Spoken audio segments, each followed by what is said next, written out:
Musiqidə əsas pillələr və onların adları.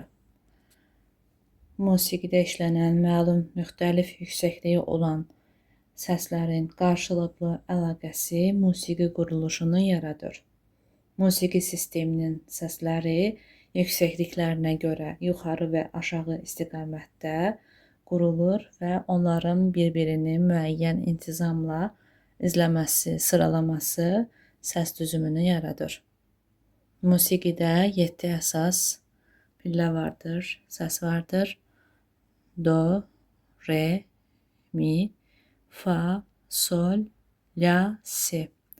Bunlar notların heca adıdır.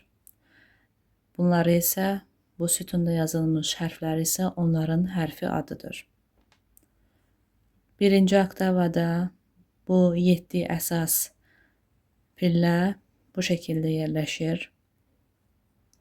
Onların harda yerləşməyindən asılı olmayaraq adı dəyişmir.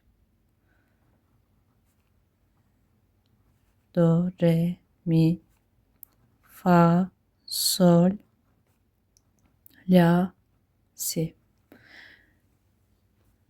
Birinci oktava, 5-ci oktava və ya böyük oktava fərqi yoxdur hansı oktavada olmağına baxmayaraq onların yerləri fərqli ola bilər, lakin adları sabit şəkildə eyni qalır.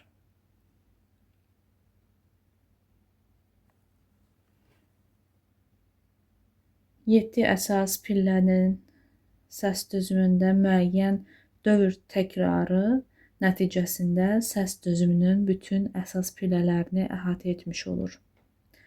İki eyni adlı səsin arasında qalan müəyyən bir məsafə olur. Bu məsafəyə də oktava deyilir. Yəni, sonuncu əsas pilləmiz olan si'dən sonra yenidən do gəlir və bu iki do arasında qalan məsafə adlanır oktava.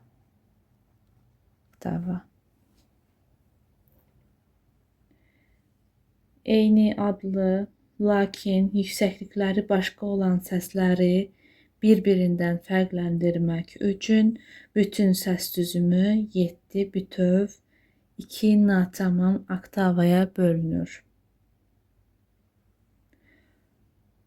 Bu oktavalardan ikisi natamamdır, qalanı isə tam şəkildə yerləşdirilmişdir. Bu oktavalar hansılardır? Birinci oktava, subkontur oktava, ikinci oktava, kontraktava,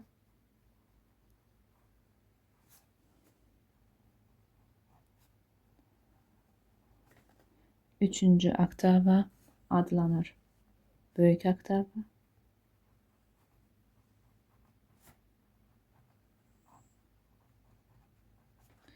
dördüncü pillə adlanır, dördüncü oktava adlanır, söz istəyirəm, kiçik oktava,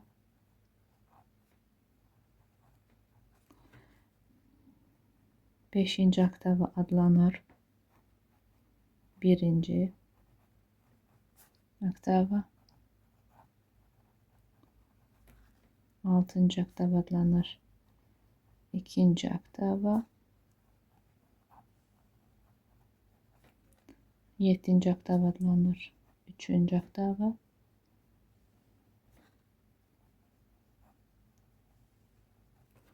sekizinci oktava adlanır dördüncü oktava,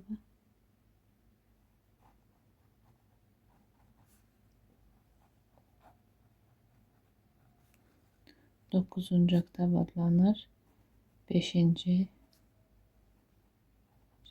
oktava.